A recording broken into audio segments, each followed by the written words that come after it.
Salut à tous, ravi de vous retrouver sur canalturf.com dans cette émission Direct Course pour évoquer le programme de ce vendredi 15 janvier, notamment le Quintet Plus qui aura pour cadre l'hippodrome de Paris-Vincennes et son parcours des classiques des 2700 mètres de la grande piste. Mon préféré pour cette épreuve sera le numéro 7, Bugsy Malone, un cheval estimé par Philippe Allaire, un cheval en forme. Il reste sur un probant succès sur le tracé qui nous intéresse. Il compte déjà 7 victoires en 13 courses courues. Le chrono dernière fois était bon, 13-7 sur ce tracé.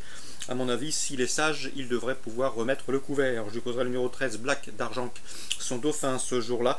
Le cheval depuis a remporté une course à Vincennes en début de mois, le prix de Cresson, devant 5 de ses rivaux du jour. Une confirmation est attendue. Le 16, Bretigny, avait fait parler de lui en début de carrière, où il avait signé 11 succès consécutifs. Il sera déféré des 4 pieds pour la première fois. Il revient à Vincennes avec de sérieuses prétentions. Le 15, Blues d'Ourville, attention à lui. Un cheval qui a mieux fini que ne l'indique son dernier classement brut. À la faveur d'un bon parcours caché comme il les apprécie, il peut venir corser les rapports, d'autant qu'il a déjà devancé Bretigny à l'occasion d'une sortie commune le mois dernier. Le 10, Bourbon-Sommelie, troisième du prix de Cresson, l'une des épreuves références. Le cheval a déjà gagné 2 fois sur ce tracé.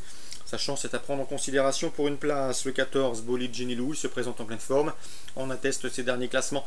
Que ce soit au trot monté comme au trot attelé, s'il est sage, il peut venir corser les rapports. Le 4, Best Buissonnet, et le numéro 5, Baron Duchesne, qui ont terminé dans le seuillage de Bugsy Malone et Black d'Orjac à la faveur et à l'occasion d'une sortie commune le mois dernier sur ce parcours, peuvent également s'immiscer dans ce quintet. Résumé chiffré, 7, 13, 16 et 15, devant le 10, devant le 14, le 4 et le 5.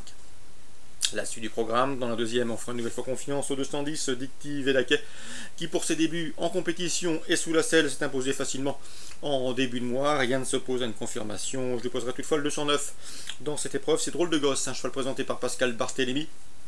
Le cheval a déjà gagné à clé, il débute ici au trot monté avec des prétentions, en tout cas l'homme.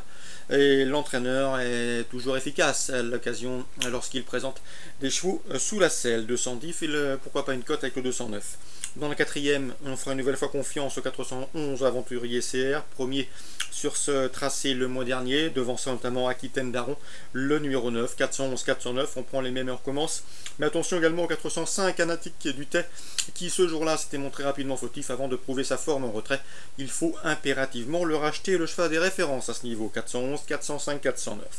Dans la cinquième, le 507, Darling de Joux de Pouliche Bien-Né, qui a débuté victorieusement récemment, il y a cela 5 jours à Cabourg, devrait pouvoir bien faire et confirmer en région parisienne. Dans la 7e, le 708 Charmeur de l'Arrêt, je vous l'avais indiqué la dernière fois, à l'occasion de ses débuts sous la selle, le cheval a répondu présent, s'imposant avec brio.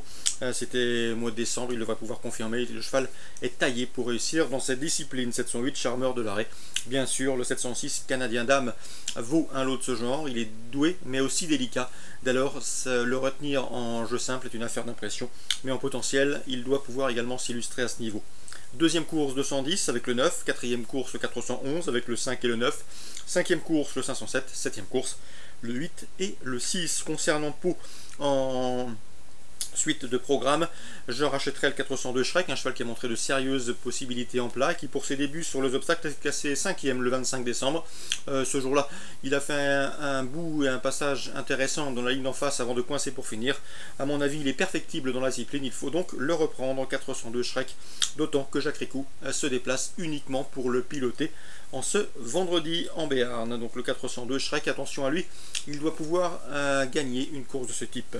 Concernant Julien Mérienne, il présente là le 701 Mimitique. Julien Mérienne qui nous avait indiqué il y a cela quelques jours à Pau Cistaden, qui a gagné un quintet plus avec la manière. Eh bien, il présente ici le 701 Mimitique qui n'évolue pas dans la même catégorie, qui s'est classé deuxième d'une course à réclamer le 10 décembre. Mais c'est une nouvelle fois une course à réclamer pour ce 701 Mimitique qui me semble en mesure de jouer les premiers rôles et terminer sur le podium. Julien Mérienne ne serait pas surpris de le voir confirmer son dernier parcours. On lui posera le 703 Cheptainville qui descend en 2 catégories avec la ferme intention de se mettre en évidence.